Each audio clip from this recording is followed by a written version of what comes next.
This is Bob Schwartz with the Missouri Small Business Development Center. On behalf of my colleague Kelly Dyer, who is with the Missouri Chamber of Commerce and Industry, in this video, we will discuss how to create meaningful virtual internships.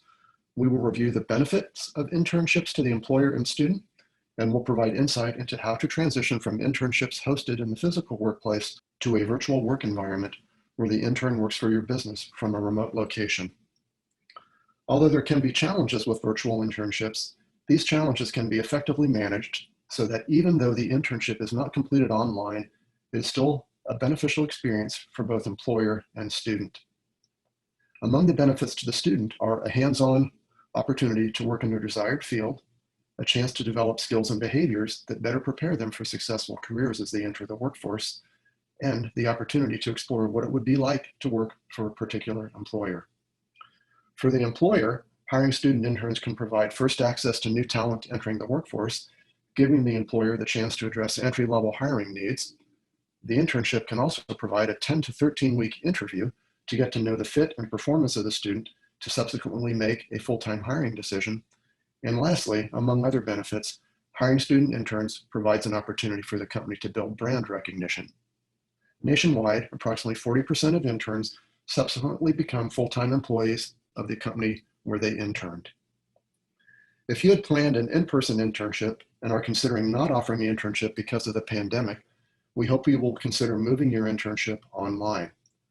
This past summer, recognizing the importance of internships to their overall hiring strategy, Procter & Gamble moved 600 internships online.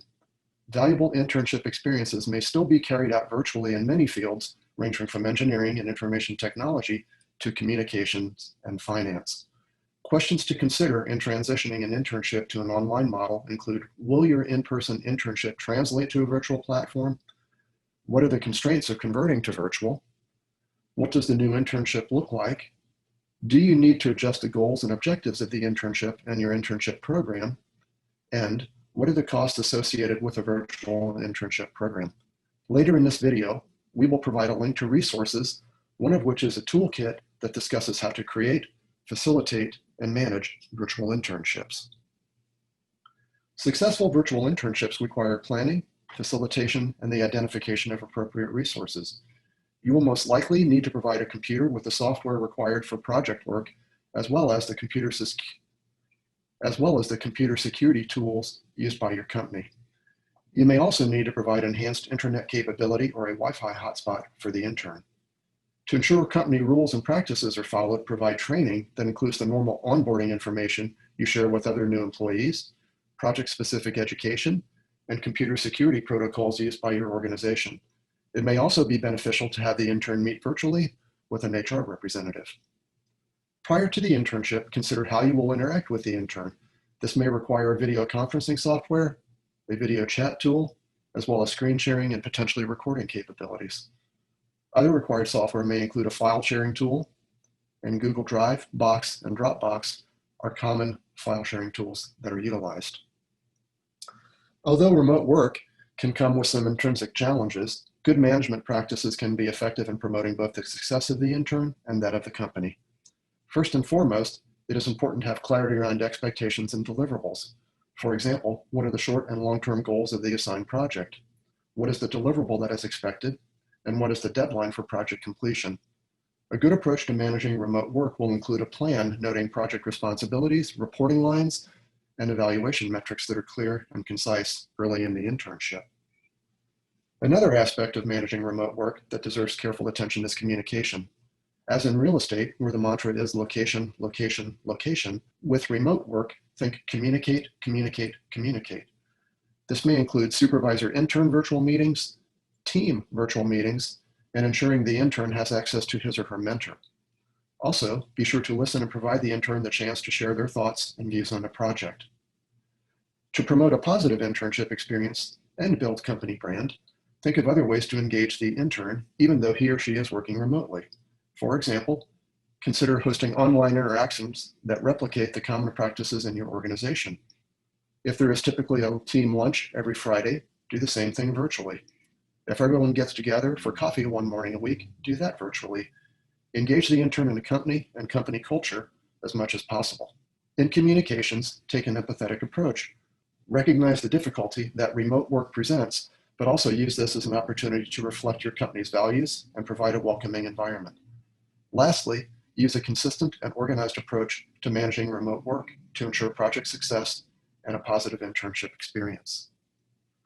For successful remote work, it is important to identify a workplace that can be used effectively to accomplish project goals, dialogue with company representatives with some level of privacy, and one that ensures an ability to focus on assigned tasks.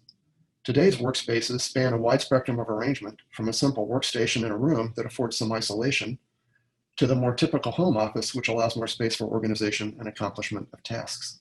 Whatever the workspace looks like, there are a few general guiding principles to working effectively remotely. These include having a routine and sticking to it. Maintaining consistent work hours can help ensure productivity, and businesses should ensure the intern understands expectations in this regard. Encourage your intern to ask questions, which may be related to the project, company policy, or seeking professional development guidance from their mentor. Remember, a principal reason a student accepts an internship is to grow professionally as they build their career. Lastly, suggest that during virtual conference calls, everyone use their camera. While this doesn't completely compensate for what is lost by not having an in-person meeting, it does tend to promote a higher level of engagement. In particular, it allows company representatives to put a face with a name for the intern. Additional information on internships can be found at Missouri Intern Connect. Resources that have been created for employers that are provided at this site range from guidance documents to newsletters and a toolkit on how to create virtual internships. At Missouri Intern Connect, employers may post internships by skill, major, industrial sector, and region, and a link may be included to the company's posting of the internship at venues such as LinkedIn. Students may search for an internship using these same categories. All materials and the Intern Connect service are provided at no cost to employers or students through the Missouri Chamber of Commerce and Industry and the Missouri Small Business Development Center. To learn more about virtual internships, traditional internships, or Missouri Intern Connect, please contact Kelly Dyer with the Missouri Chamber of Commerce and Industry or Bob Schwartz with the Missouri Small Business Development Center. Thank you for watching.